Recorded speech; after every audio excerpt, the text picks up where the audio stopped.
हाँ जी, सभी लोगों को नमस्कार। एक बार फिर से स्वागत आप सभी लोगों का आपके अपने परिवार प्रेपकर में। क्या हाल चाल है जी? चलिए भाई, सुबह की नाश्ता सीरीज का आज अगला सीरीज आई है। पहले अभी तक अपन ने क्या किया? अभी तक अपन ने सारे के सारे राष्ट्रीय उद्यान, नेशनल पार्क्स अपन ने कवर कर लिए हैं। और अगला जो पार्ट था, उस अगले पार्ट के बारे में कुछ बच्चे कह रहे थे सर दर्रे करवा दो, कुछ कह रहे थे सर बायोस्फीयर रिजर्व करवा दो, हॉटस्पॉट करवा दो। सर वो भी करवाएंगे, लेकिन अभी जो एग्जाम आपके होने वाले हैं 2022 में, जितने भी आपके एग्जाम होंगे, चाहे यूपी कांस्टेबल का ले लो, चाहे सीटेट का ले लो, चाहे सुपर टेट का ले लो, टीचिंग से लेकर डिफेंस तक, डिफेंस से लेकर पीसीएस तक, जितने भी सारे एग्जाम होते हैं, उन एग्जामों में एक सवाल बड़ा कॉमन रहता है। वो कॉमन जो सवाल होता है वो होता है कि जितने भी रिपोर्ट और सूचकांक जो आए हैं पिछले वर्ष में या गत वर्ष में या वर्तमान वर्ष में, उनमें भारत का स्थान क्या रहा या सर्वोच्च पर कौन सा रहा। तो इस सीरीज को चालू करते हैं। 2-3 क्लासेस होंगी, 2-3 मतलब 5-5, 6-6 मिनट की जो अपन सीरीज सुबह का नाश्ता लेते हैं, उसमें 3 दिन या 2 दिन मैक्सिमम चलेगा, जिसमें हम बात करेंगे बहुत सारी रिपोर्ट्स की। कुछ रिपोर्टों पर ज्यादा ध्यान देने वाले हैं। आज की 3-4 रिपोर्ट है, इन पर थोड़ा सा ज्यादा ध्यान देंगे। बाकी रिपोर्ट्स पर हम भारत का स्थान देख लेंगे और सर्वाधिक किसका रहा वो देख लेंगे, कौन जारी करता है ये देख लेंगे। इन 4 पहलुओं पर हम नजर डालेंगे और तुरंत बाय तुरंत अपन करते चलेंगे। और इस क्लास को चालू करता हूं उसी बात के साथ कि सुना है उस समुद्र को अपनी लहरों पर गुमान है। बहुत सुना है हमने, आजकल तो बहुत सुन रहे हैं कि उस समुद्र को अपनी लहरों पर बड़ा गुमान आया है, हमारी कश्ती भी वहां ले चलो जहां सबसे गहरा तूफान आया है। तो बेसिकली वही सिंपल सी बात है कि अपने हौसले बुलंद रखने हैं, एग्जाम अपने को क्लियर करना है। वेलकम टू ऑल, आप सभी लोगों का स्वागत है भारत की टॉप रिपोर्ट और सूचकांकों में, जहां अंतरराष्ट्रीय संस्थान या भारतीय संस्थानों द्वारा बहुत सारी रिपोर्ट जारी करेगी। उनके बारे में हम एक बार चर्चा कर लेते हैं। ये जो सीरीज होने वाली है अभी 2-3 दिन, वर्ष 2021 के दौरान जारी की गई सभी वैश्विक रिपोर्ट्स का संग्रह है ये। और इसमें हम बात करेंगे अंतरराष्ट्रीय संगठनों द्वारा जारी की गई रिपोर्ट्स की भी बात करेंगे और भारतीय संगठनों के द्वारा जारी की गई रिपोर्ट्स के बारे में बात करेंगे। ये यूपीएससी हो, चाहे आरपीएससी हो, चाहे यूपीपीसीएस हो, चाहे बीपीएससी हो और बाकी सारे एग्जाम्स के लिए बहुत ही महत्वपूर्ण आपकी सीरीज होने वाली है। तो इसको दबाकर शेयर करिएगा, लाइक करिएगा और कमेंट में जरूर लिखकर बताइएगा आपको क्लास कैसी लगती है।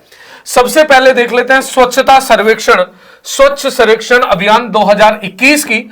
और आप सभी को पता है ये ministry of urban and house hold affairs, जो शहरी एवं गृह मंत्रालय, शहरी एवं आवासीय जो मंत्रालय है, आवासीय मंत्रालय है, इसके द्वारा जारी की जाती है। इसकी शुरुआत नीति आयोग द्वारा 2016 में की गई। नीति आयोग द्वारा, ये कौन जारी करता है सर? नीति आयोग जारी करता है। इसकी शुरुआत कब करी गई? 2016 में की गई। बाकी की डिटेल्स के बारे में डिस्कशन कर लेते हैं। जल्दी से आ जाओ एक बार तुरंत से, जिन बच्चों ने अभी तक शेयर नहीं करा वो शेयर करो बच्चा। चलिए भाई, स्वच्छता रिपोर्ट के बारे में बात कर लेते हैं। स्वच्छ सर्वेक्षण 2021 के बारे में बात कर लेते हैं। कुछ तथ्यों पर अपन ध्यान दे लेते हैं। सबसे पहले स्वच्छ सर्वेक्षण क्या है? तो यह भारत के शहरों और कस्बों में स्वच्छता को एक वार्षिक सर्वेक्षण है। शहर और कस्बों में स्वच्छता का एक सर्वेक्षण है। इस बार ग्रामीण स्तर पर भी स्वच्छता सर्वेक्षण लॉन्च किया गया है नीति आयोग द्वारा, इसे ध्यान में रखिएगा। इसे स्वच्छ भारत अभियान के हिस्से के रूप में लॉन्च किया गया था 2016 में। और इसका उद्देश्य भारत को स्वच्छ और खुले में शौच से मुक्त कराना, जो ओपन डेफिकेशन है, जिससे स्वच्छ भारत जिसके लिए चलाया गया था उससे फ्री करवाना। पहला सर्वेक्षण 2016 में किया गया था और उसमें 73 शहरों को शामिल किया गया था। पहला 2016 में हुआ, कुल 73 शहर शामिल हुए। 2020 तक सर्वेक्षण 4242 शहरों को कवर करने के लिए बनाया गया और इसे दुनिया का सबसे बड़ा स्वच्छता सर्वेक्षण भी कहा गया था। इसे याद रखिएगा, इसे दुनिया का सबसे बड़ा स्वच्छता सर्वेक्षण भी कहा गया। 2021 में 4320 शहरों ने भाग लिया, जिसमें पिछले साल 1.87 करोड़ की तुलना में 5 करोड़ से अधिक नागरिकों की प्रतिक्रिया देखने को मिली। पहले 1 करोड़ कुछ लोग थे जो इसमें प्रतिक्रिया देते थे स्वच्छता के मामले में। इस बार यह सर्वेक्षण 5 करोड़ से अधिक लोगों को द्वारा भरा गया। इसका मतलब इसके दायरे, इसकी मंजूरी अधिक हो जाती है। अब बात कर लेते हैं इस बार के स्वच्छता सर्वेक्षण 2021 की मुख्य विशेषताएं। इनमें कौन टॉप पर रहा, कौन निम्न पर रहा। शीर्ष 3 सबसे स्वच्छ शहर, इंदौर लगातार इसने लगातार पांचवी बार इंदौर सबसे सर्वोच्च पर रहा। दूसरा इंदौर कहां? मध्य प्रदेश में। दूसरा सूरत गुजरात और तीसरा विजयवाड़ा आंध्र प्रदेश। ये 3 रैंकिंग याद रखना, सबसे पहले आया इंदौर, दूसरा सूरत और तीसरा विजयवाड़ा जो कि आंध्र प्रदेश के अंदर स्थित है। यदि सिर्फ 3 सबसे स्वच्छ राज्यों की बात करूं, 100 से अधिक शहरी स्थानीय निकायों को शामिल करने के बाद, तो सबसे जो बड़ा सबसे स्वच्छ राज्य जो निकला है वो निकला है छत्तीसगढ़, दूसरा महाराष्ट्र और तीसरा मध्य प्रदेश। याद रखना, स्वच्छ राज्यों के अंदर मध्य प्रदेश की सूची में नाम है तीसरे स्थान पर, पहला है छत्तीसगढ़ का नाम और दूसरा है महाराष्ट्र का नाम। एक और बात बता दूं, महाराष्ट्र को स्वच्छता सर्वेक्षण में सर्वाधिक अवार्ड से नवाजा गया। सबसे स्वच्छ गंगा शहर की बात करूं तो सबसे स्वच्छ शहर गंगा शहर निकला वाराणसी, उत्तर प्रदेश। याद रखिएगा, यूपी में एग्जाम होता है तो सबसे स्वच्छ गंगा शहर याद रखना वाराणसी जो कि उत्तर प्रदेश में है। दूसरा निकला मुंगेर बिहार में और तीसरा पटना जो कि बिहार में है। तो पटना बिहार के टॉप 3 में 2 शहर मुंगेर और पटना निकले हैं। यह अपनी स्वच्छ सर्वेक्षण 2021 की बातें। अगला आ जाते हैं, नीति आयोग द्वारा भारतीय नवाचार सूचकांक जो जारी किया जाता है 2020 के बारे में बात कर लेते हैं। भारतीय नवाचार इनोवेशन इंडेक्स की बात कर रहा हूं मैं, इंडियन इनोवेशन इंडेक्स की बात कर रहा हूं मैं, III इंडियन इनोवेशन इंडेक्स भारतीय नवाचार सूचकांक 2020 की रिपोर्ट पर एक बार नजर हम डाल लेते हैं। सबसे प्रथम राज्य की बात करूं, सबसे मेजर राज्य की बात करूं तो पहला स्थान आया कर्नाटक का।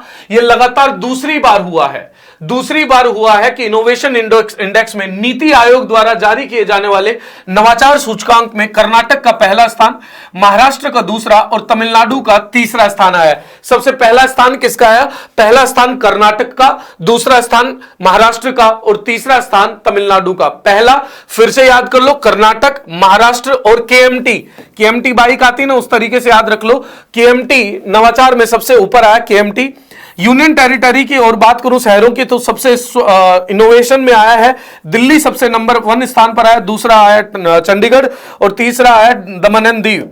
तो भाई डीसीडीडी ये यूनियन टेरिटरीज में है। नॉर्थ ईस्ट की बात करूं, पूर्वोत्तरी भारत के राज्यों की बात करूं तो सर्वोच्च स्थान पर आया है, या हिल स्टेट्स की बात करूं, पर्वतीय राज्यों की बात करूं तो सबसे पहला आया है हिमाचल प्रदेश, दूसरा आया उत्तराखंड और तीसरा आया है मणिपुर, HUM। हम नॉर्थ ईस्ट और हिल स्टेट के अंदर ये बना और यूनियन टेरिटरीज के अंदर डीसीडीडी बना और मेजर स्टेट्स के अंदर बना KMT। ये भारत की नवाचार सूचकांक है, इनोवेशन इंडेक्स है। इनोवेशन इंडेक्स के बारे में याद रखिएगा, इनोवेशन इंडेक्स जारी किया जाता है भारत के परामर्शदात्री संस्थान नीति आयोग के द्वारा। नीति आयोग के द्वारा बाकी वर्तमान में और भी बहुत सारे सूचकांक जारी किए जाते हैं, उनका भी समय आने पर पर्दाफाश होगा, अपन क्लियरली आपको बताएंगे। अगला है एक्सपोर्ट प्रिपेयर्डनेस इंडेक्स, निर्यात के लिए सूचकांक जो जारी किया जाता है, अगेन ये नीति आयोग द्वारा जारी किया जाता है। निर्यात तत्परता सूचकांक, इसको हिंदी में क्या बोलते हैं बच्चा? इसको हिंदी में बोलते हैं निर्यात तत्परता सूचकांक। निर्यात तत्परता सूचकांक में जो कि किसके द्वारा जारी किया जाता है, अगेन याद रखना यह भी नीति आयोग के द्वारा जारी किया जाता है। 2020 के एक बार आंकड़ों पर अपन नजर डाल लेते हैं मोटे मोटे। चले भाई कैटेगरी वाइज देखें तो आप सभी को एक चीज याद रखना, निर्यात तत्परता में कोस्टल जो राज्य होंगे, तत्परता में जो कोस्टल राज्य हैं वो प्रथम पर होंगे। तो सबसे पहला स्थान आता है गुजरात का। गुजरात निर्यात तत्परता सूचकांक में पहला स्थान हासिल करता है। महाराष्ट्र दूसरा, तमिलनाडु तीसरा। जीएमटी अपना टाइम होता है GMT, तो गुजरात आया पहले, दूसरा महाराष्ट्र और तीसरा तमिलनाडु। गुजरात से नीचे जाना, महाराष्ट्र से नीचे जाना, तमिलनाडु पर आया। हिमालयन स्टेट्स की बात करूं तो उत्तराखंड सर्वोच्च पर है, त्रिपुरा दूसरे पर है और तीसरा है मध्य प्रदेश, हिमाचल प्रदेश। उत्तराखंड, त्रिपुरा और हिमाचल प्रदेश ये निर्यात तत्परता सूचकांक के आपके आंकड़े हैं, इनको दिमाग में डाल लीजिएगा। अब यदि बेस्ट स्टेट्स की बात करूं, कुछ तथ्यात्मक अध्ययन करें तो एक्सपोर्ट डाइवर्सिफिकेशन के लिए केरला सर्वोच्च पर है। ग्रोथ एंड ओरिएंटेशन, सर्वाधिक विकास कहां देखने को मिला? मिजोरम में मिला। रिसर्च एंड डेवलपमेंट की बात करूं, एक अनुसंधान की बात करूं तो पुडुचेरी इसमें सबसे ज्यादा है। ट्रेड सपोर्ट में, व्यापार सहायता में महाराष्ट्र सर्वोच्च स्थान पर है। एक्सपोर्ट इंफ्रास्ट्रक्चर महाराष्ट्र में सर्वाधिक है। आपको वैसे भी पता होगा मुंबई या जितने भी बड़े बंदरगाह हैं वहां पर एक्सपोर्ट इंफ्रास्ट्रक्चर अच्छा होगा, निर्यात के लिए आधारभूत ढांचा अच्छा होगा। एक्सेस टू फाइनेंस, वित्त में सहायता तमिलनाडु में सर्वाधिक दी गई। ट्रांसपोर्ट कनेक्टिविटी, कनेक्टिविटी दिल्ली के अंदर सबसे ज्यादा है। इंफ्रास्ट्रक्चर की बात करूं तो Arunachal Pradesh. Export promotion policy Gujarat के द्वारा।